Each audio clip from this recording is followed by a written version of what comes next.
Sir ఎందుకు మమ్మల్ని ఇలా దూరంగా తీసుకొచ్చి లాక్ చేశారు? మెగా దొంగతనం చేస్తూ తిరుగుతున్న దొంగ శక్తి తనతో పాటు తన మిత్రుడు జగన్ చెరువు పక్కన కాల్చి చంపబడ్డారు. ఇదే రేపటి న్యూస్ పేపర్లో రాబోయే హెడ్లైన్. ఏంట్రా చూస్తున్నారు? మేము ప్రాణాలు తెగించి కనిపెట్టి కోర్టుకి తీసుకెళ్లి అప్పు చెప్తే మీరు ఢిల్లీ నుండి ఒక వకీల్ని తీసుకొచ్చి ఈజీగా బెయిల్ తీసుకొని క్యాషువల్ గా బయటకు వచ్చి బిర్యానీ తింటూ తిరుగుతుంటారు కదా. మేము వేలు సపరించి కూర్చోవాలా? ఎన్కౌంటర్ చేయబడిన మీ డెడ్ బాడీని చూసే ఏ ఒక్కరికైనా ఇక మీద దొంగతనం చేయాలనే ఆలోచన రాకూడదు. ఏంటయ్యా చెప్పు. వాట్? మీరంతా ఎందుకయ్యా డిపార్ట్మెంట్ లో ఉన్నారు? యూనిఫామ్ వేసుకోవడం మానేసి చీరలు కట్టుకోండి. ఛా! మీలాంటి వాళ్ళని ఈజీగా ఎన్కౌంటర్ చేయొచ్చు, కానీ వీళ్ళని ఏం చేయాలో తెలియట్లేదు. కావాలంటే మీరు వెళ్ళి చూసి మెల్లగా రండి సార్, మేము వెయిట్ చేస్తుంటాం. రేయ్, మన డిపార్ట్మెంట్ లో ఏదైనా ప్రాబ్లమా అని అడిగాను సార్. ప్రజాసేవ అనే పార్టీ పేరు మీద కొంతమంది ఎమ్మెల్యేస్ ని తన వైపు పెట్టుకొని సీఎం అవ్వాలనుకుంటున్నాడు శేఖర్. కొంతమంది బ్యాంక్ మేనేజర్ సాయంతో 50 పైసలు 60 పైసలని ప్రజల అకౌంట్ నుంచి దొంగలించి ఎన్నో కోట్లు సేకరించాడు. ఆ డబ్బుని షేర్ మార్కెట్ లో ఇన్వెస్ట్ చేసి దాంతో వచ్చే లాభంతో తన బినామీ పేరు మీద ఉన్న బియర్ ఫ్యాక్టరీ టీవీ ఛానల్లో ఇన్వెస్ట్ చేసి ఇప్పుడు ఎన్నో వేల కోట్లు సేకరించాడు. ఇప్పుడు ఆ డబ్బు అన్నిటిని తన సీఎం కావడానికి సహాయపడుతున్న 20 ఎమ్మెల్యేస్కి ఇవ్వడానికి ఎక్కడో ఒక చోట దాచిపెట్టాడు. వాడు సీఎం కాకూడదని అడ్డుకోవడం కాకుండా ఆ డబ్బు ఎలాగైనా కనిపెట్టి ప్రజలకు ఇవ్వాలని నేను ఒక మాస్టర్ ప్లాన్ వేశాను. కానీ ఇప్పుడు ఆ ప్లాన్ ని మా డిపార్ట్మెంట్ లో ఉన్న కొన్ని చెత్త శేఖర్తో చెప్పి ప్లాన్ మొత్తం నాశనం చేశారు. నేను నెక్స్ట్ మూవ్కి వెళ్ళలేక నన్ను బ్లాక్ చేశారు. Bloody rascals.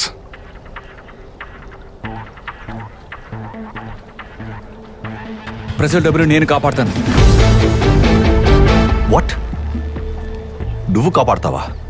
అవును, మీ డిపార్ట్మెంట్ కాపాడలేకపోతున్న ప్రజల డబ్బుని నేను తీసుకొచ్చి చూపిస్తాను. రే శక్తి, ఇది నీకు అనవసరమైన పనిరా. నా నుంచి తప్పించుకోవడానికి కొత్త ప్లాన్ వేస్తున్నావా? అలా ప్లాన్ వేసేవాడిని అయితే నా అప్రోచ్ మరోలా ఉండేది.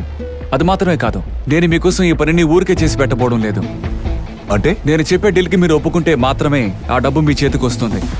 ఏం చూస్తున్నారు? మేము ప్రాణాలు పణంగా పెట్టి డబ్బు తీసుకొచ్చిస్తే మీరు ప్రమోషన్ తీసుకుని బిర్యానీ తిని వెళ్తారా? I like this counter command.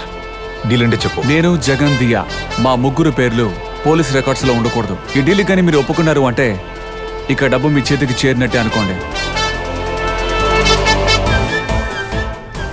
నాకు ఈ డీల్ ఓకే. తప్పించుకోవడానికి మాత్రం ప్రయత్నించకు. వెళ్ళు. ఆ అవసరం నాకు లేదు. ఆ మనిషి డీటెయిల్స్ మాత్రం నాకు ఇవ్వండి, నేను డబ్బుతో వస్తాను. ఈ ఒక్క పనికని నేను పూర్తి చేశాను అంటే ఆలోచించూడు, నా వల్ల ప్రజలకి మంచి జరిగినట్టు ఉంటుంది. నువ్వు అనుకున్నట్టు నా లైఫ్ కూడా పూర్తిగా మారిపోతుంది.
సెక్యూరిటీ